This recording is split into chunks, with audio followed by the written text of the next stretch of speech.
Something that has always been really important to us when we are designing a space for a client is to make sure that functionality is not sacrificed over style and the other way around. So we believe that it's very possible to come out with a design that will incorporate both of them as equal.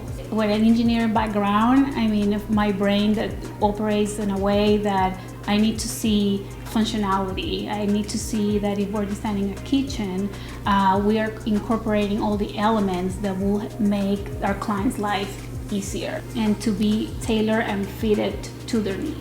So nowadays, everybody's spending more time in their home, and I'm pretty sure that a lot of people have realized, oh, what, is this drawer doing here in the kitchen, where I think if it is on the other side of the stove, it will make more sense. So that's something that we always do when we're working with our clients. We do this exercise of, okay, can you please, take the next week or so and kind of be conscious of how you work in your kitchen, how you work in your space. And then we will sit down in our design meeting and talk about it, because that's what we want to, it's so key and so important to learn how they function in their space.